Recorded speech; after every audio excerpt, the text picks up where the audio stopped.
အားလုံးပဲမင်္ဂလာပါ Let's Study English with you channel ကနေပြန်လည်ကြိုဆိုလိုက်ပါတယ်ဒီနေ့မှာဆိုရင်ကျွန်တော်နဲ့အတူတူဒီ4000 essential English workbooks တွေကနေပြီးတော့ unit 15ဖြစ်တဲ့ the big race ဆိုတဲ့အကြောင်းလေးကိုအတူတူလေ့လာကြရင်ဒီထဲမှာ vocabulary နောက်ထပ်အလုံး20ထပ်ပြီးလေ့လာကြရအောင်အဲ့တော့ကျွန်တော်တို့ vocabulary အလုံး20လေ့လာခဲ့တာဆိုရင် unit 15အထိဖြစ်သွားပြီအဲ့ unit 15ဆိုရင်15နှစ်လီ30ဆိုတော့ကျွန်တော်တို့ vocabulary အလုံး300ရယူเนาะဒီကိုမသိလိုက်ဘူးဒီပုံမြင်15ပုံလောက်ဖတ်လိုက်ရုံနဲ့ကိုယ့်ရဲ့ဒီ vocabulary range အနေနဲ့ပေါ့နော် vocabulary 300ထပ်တိုးသွားပြီဒါမှမဟုတ်လည်းတီးပြီးသားဖြစ်မယ်ပေါ့ဒါပေမဲ့အရင်တော့မရေတွက်ဘူးပေါ့နော်လက်ရှိတော့အခုတော့ဒီစာအုပ်လေးကိုဒီလိုမျိုးလိုက်လေ့လာရင်းနဲ့ကိုကရေတွက်မိသွားပြီပေါ့အမှန်တော့ဒီဘိုးတင်ထားတဲ့ဒီစကလုံးတွေကိုပဲကိုယ်ကသိတာမဟုတ်ဘူးဘိုးမတင်ထားတဲ့ဟာတွေလည်းမသိဘဲနဲ့တော့ကျွန်တော်တို့ဘာသာပြန်လို့မရဘူးလေအဲ့တော့ဘိုးမတင်ထားတဲ့စကလုံးတွေကိုလည်းသိတယ်ဆိုတော့ပြောမယ်ဆိုကျွန်တော်တို့ရဲ့ vocabulary range ကကိုမထင်ထားတဲ့အတိုင်းအတာတစ်ခုလောက်မှရှိတယ်ဆိုတာကိုဒီစာအုပ်လေးကိုလိုက်လေ့လာရင်းနဲ့ကို confident လေးရမယ်ပေါ့နော်အဲ့တော့ဒီထဲကပုံမြင်လေးတွေကတော့ဒါ beginner level တွေအတွက်ဘယ်လိုပြောမလဲရေးထားတဲ့ပုံမြင်လေးပေါ့ဒါပေမဲ့ vocab တွေကိုအကယ်၍ဟိုလိုမျိုးကြီးတွေဘယ်ကနေရှာမှမသိဘူး vocab ကိုဥပမာဗျာ intermediate level လောက်တော့ရောက်နေပြီဒါပေမဲ့ vocabulary တွေကိုထပ်ပြီးတော့ကို range ကဘယ်လောက်မှန်းလည်းမသိဘူးလို့ဥပမာ vocabulary ဟိုတိလားလို့မေးလိုက်ရင်တီးတယ်လို့မသိလို့ဖြစ်နေတဲ့လူတွေလည်းဒီစာအုပ်ကိုအသုံးပြုပြီးတော့လေ့လာလို့ရတယ်ပေါ့နော်။ဘာလို့ဆိုတော့ဒီထဲမှာကျတော့ပုံမြင်ကတော့လွယ်တယ်ဖတ်ရတာလွယ်တယ်။ vocab တွေကလည်းအမှန်တိုင်းပြောရင်တော့လွယ်တယ်။ကိုယ်မျက်လုံးနဲ့မြင်လိုက်ရင်တော့ဒါဒီကတီးပြီးသားဖြစ်နေပေမဲ့တကယ်တမ်းကိုရဲ့ဒီ speaking section ပေါ့နော်စကားပြောတွေမှာထည့်မသုံးဖြစ်တာဒီညားနေတာမျိုးဒါတွေ့တတ်တယ်ဒါကျွန်တော်ကိုတွေ့အရင်တော့ဖြစ်ခဲ့တာပေါ့နော်။အဲ့လိုမျိုးတွေဆိုတော့ဒီစာအုပ်ကိုဖြစ်နိုင်ရင်ကျွန်တော်ပေါ့နော်ဒီစာအုပ်က3အုပ်ရှိတယ်ဒီ4000 essential English workbook က3အုပ်ရှိတယ်ကျွန်တော်3အုပ်လုံးကိုအခုလိုမျိုးကျွန်တော်ဒီ video recording လေးလုပ်ရင်းနဲ့ knowledge sharing လုပ်ပြီးတော့မှဖြစ်တယ်ပေါ့နော်အဲအကြောင်းဒီစာအုပ်ကိုအတူတူလိုက်ပြီးတော့လေ့လာကြရင်ဒီ book တွေလည်းကျွန်တော်လည်းတိုးတက်သလိုဒီညီကိုမောင်နှမတွေလည်းအကုန်လုံးလည်းအဲ့လိုတိုးတက်လာမယ်เนาะအဲ့တော့ဆက်ပြီးတော့လိုက်ပြီးတော့ကြည့်ပြီးတော့လေ့လာပေးကြဖို့မေတ္တာရက်ခံတယ်ပေါ့နော် okay အဲ့ဆိုရင်ဒီနေ့ရဲ့ခေါင်းစဉ်က big race ပေါ့နော်ဒီပြောမယ်ဆိုရင်အပြေးပြိုင်ပွဲကြီးပေါ့နော်သူကဘယ်လိုပြိုင်မလဲဗာနဲ့ပြိုင်မလဲဆိုတာတော့ဒီထဲကစာပိုင်လေးကိုဖတ်ကြည့်ရင်လည်းကြည့်လိုက်အောင် okay အဲ့ဆိုရင်အရင်ဆုံး English ပဲအရင်ဖတ်ကြည့်မယ်နော် okay အဲ့တော့စပြီးတော့ခေါင်းစဉ်က the big race A dog saw a group of animals across the road. He walked over to meet them. What are you doing? He asked them. I just sold them tickets to a race between the rabbit and the turtle. The dog responded. This news excited the dog. He felt fortunate that he happened to be there. I don't have anything to do today, the dog said. I want to buy a ticket too. The dog sat down to observe the race. The race would be extreme. It would be many kilometers in length. The rabbit and the turtle stood next to each other. They waited for the race to start. The dog wondered why the turtle agreed to run against the rabbit. Being fast was not a characteristic of turtles. The rabbit was going to win easily. Suddenly, the race began. The rabbit ran extremely quickly. The turtle walked slowly. After a minute, the rabbit looked back. He saw that the turtle was far behind him and was breathing quickly because he was so tired. The rabbit smiled and slowed to a walk. A minute later, the rabbit said, I'm winning, so I'll take a rest. He sat and began to consume some grass. Then he let his eyes close. He wasn't the winner yet, but there was no risk of him losing the race. He went to sleep. Hours later, a loud sound woke him. All of the animals were yelling and looking at the field. He felt fear for the first time. The turtle was almost at the finish line. Now the rabbit realized his mistake. But the race was over. He gave the turtle an opportunity to win, and the turtle took it. The duck handed the turtle his prize. It was the happiest day of the turtle's life. The dog was happy for the turtle. He isn't fast, the dog thought, but he tried his best and did something great. Okay ပုံမြင်လေးကတော့ဒီလောက်ပဲပေါ့နော်ကျွန်တော်တို့အရင်ဆုံးနေသိပြီးသားယုံနဲ့လက်ရဲ့ ပြိုင်ပွဲအကြောင်းပုံမြင်ကိုပဲဒီထဲမှာရေးထားတယ်ရေးထားရင်းနဲ့ကျွန်တော်တို့ကိုvocabulary အလုံး20ပေါ့နော်ဟိုလေ့လာလို့ရအောင်ရေးပေးထားတယ်ပေါ့ okay အဲ့ဆိုရင်ကျွန်တော်တို့တူtranslate လုပ်ကြည့်ရအောင်အဲ့တော့ခေါင်းစဉ်က the big race အဲ့တော့ပထမဆုံးစာကြောင်းက a dog saw a group of animals across the road သူလမ်းမကိုသူဖြတ်လျှောက်လိုက်တဲ့အချိန်မှာတဲ့ဒီတရိတ်ဆန်အစုအဝေးကိုသူတွေးလိုက်တယ်တဲ့ he walked over to meet them အဲ့နဲ့သူသွားတယ်ပေါ့နော်သူလမ်းဖြတ်ကူးနေတော့မှတွေးလိုက်တော့သူသွားလိုက်တယ်အဲ့နေရာသွားပြီးတော့သူတို့တွေနဲ့တွေ့ဖို့သွားလိုက် what are you doing he asked them သူတို့မေးလိုက်တယ်မင်းတို့ဘာလုပ်နေရလဲတဲ့သူမေးလိုက်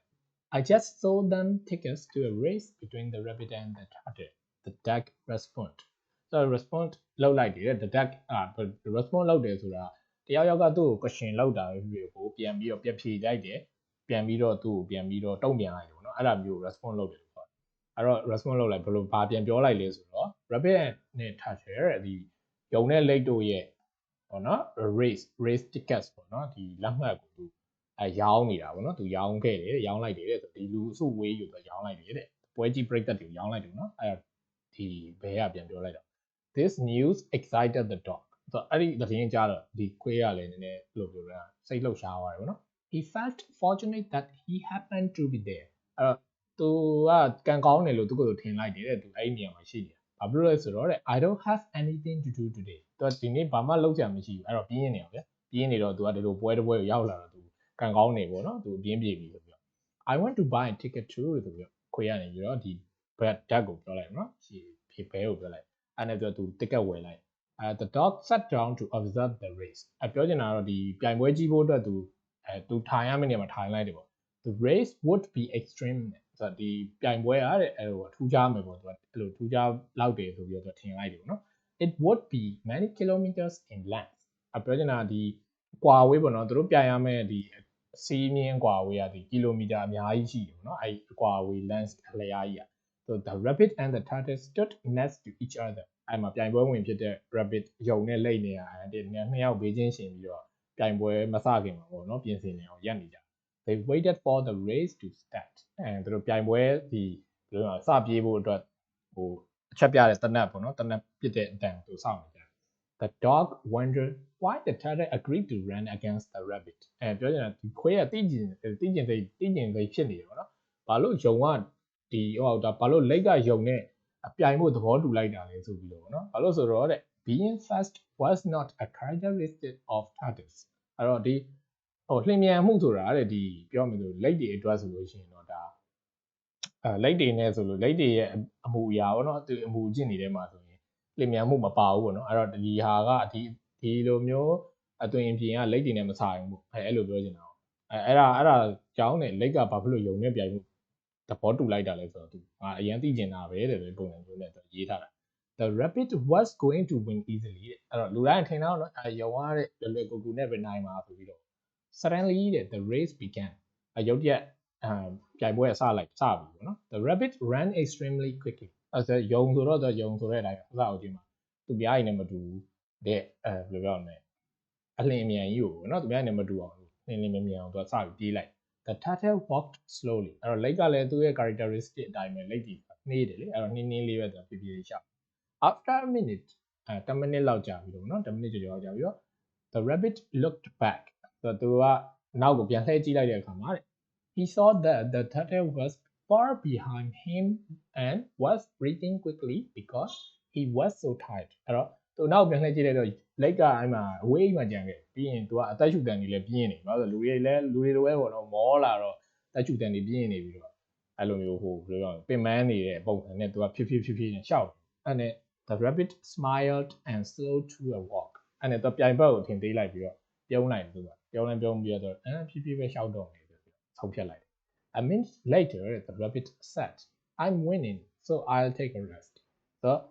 နောက်ထပ်10မိနစ်လောက်လဲကြာအောင်ယုံကနေပြီးတော့သူကသူပြောလိုက်တယ်ဗောနော်ငါနိုင်တော့မှာတဲ့ so I'll take a rest ခဏနားယူလိုက်အောင်မယ်ဆိုပြီးတော့ he sat and began to consume some grass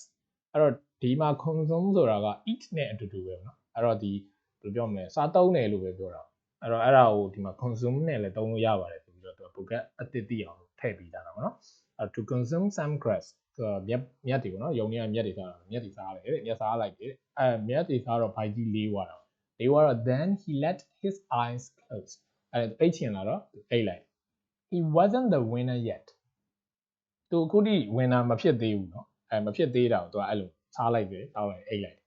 but there was no risk of him losing the race ဒါမဲ့လေတဲ့ဒီ there is no risk ပေါ့เนาะပြောမယ်ဆိုရင်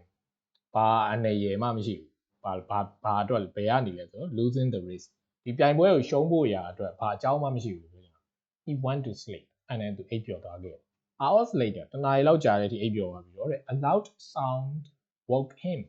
ကျဲလောင်တဲ့အတန်ကြီးကသူ့ကိုလန့်လို့ဝါစီတယ်ပေါ့နော် all of the animals were yelling and looking at the field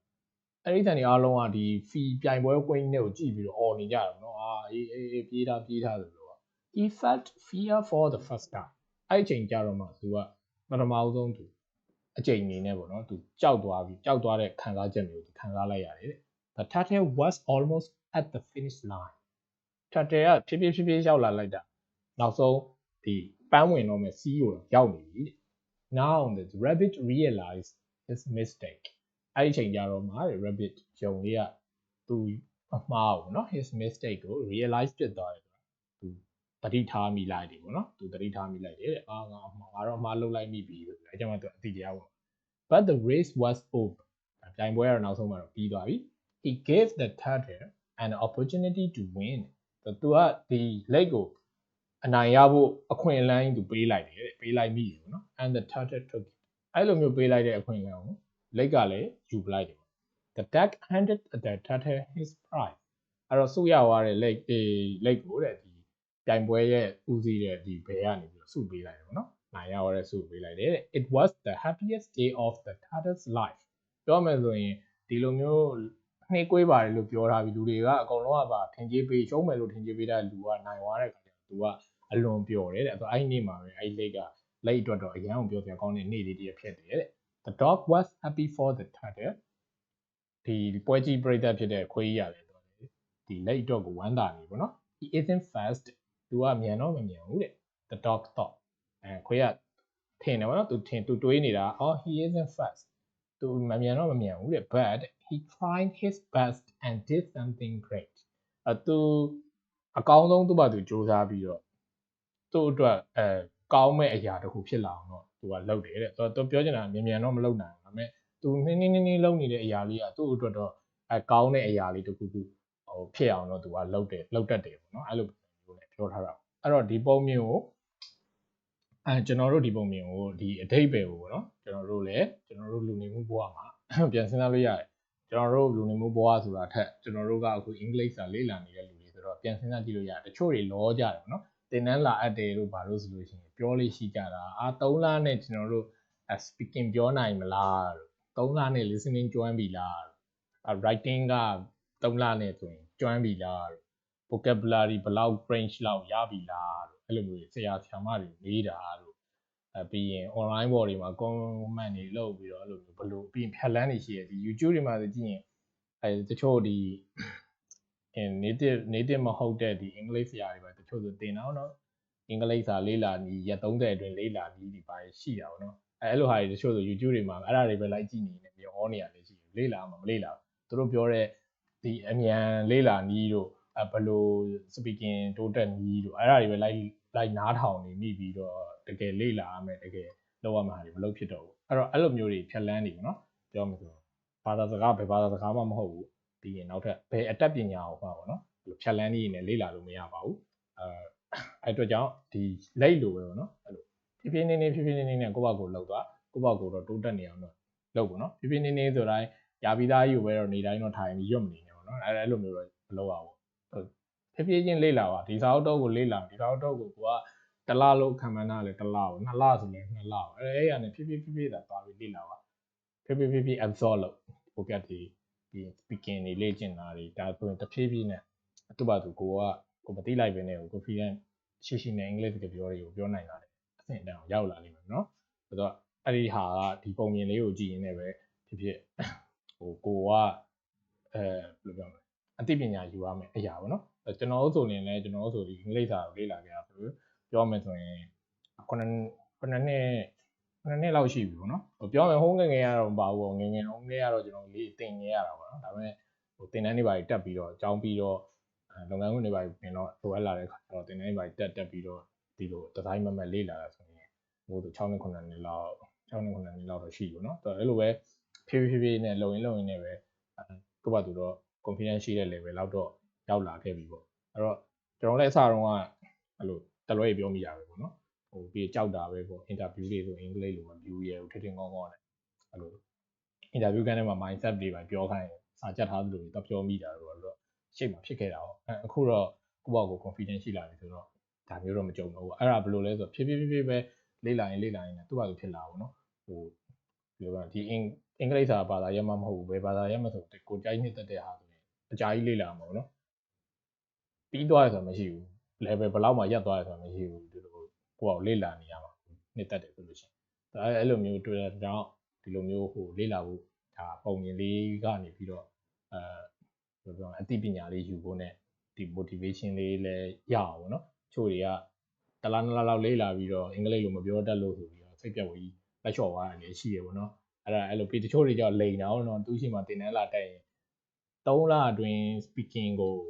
ဘယ်လိုပြောတတ်ရမယ်လို့ဘာညာတွေ class တွေလည်းရှိရပေါ့နော်ပြောမတက်ဘူးလားတော့မဟုတ်ဘူးနော်ပြောတတ်တာတော့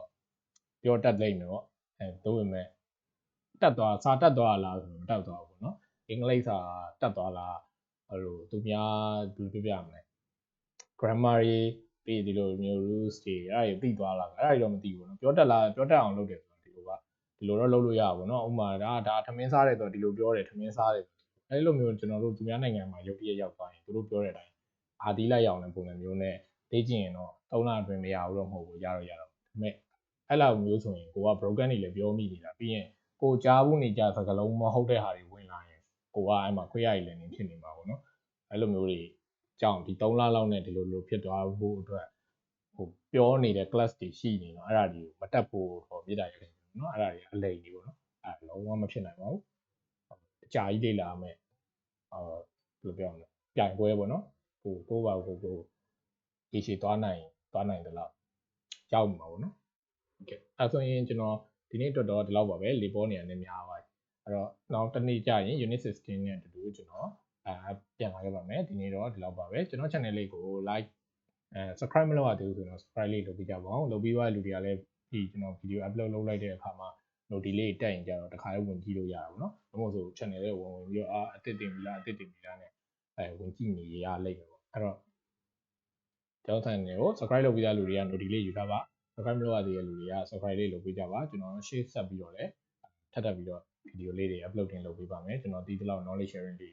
ရှေ့ဆက်လုပ်ပေးဖို့ရှိတဲ့အတွက်ကြောင့် subscribe မလုပ်ရသေးရင်လုပ်ပေးကြပါအောင်။အားလုံးကိုကျေးဇူး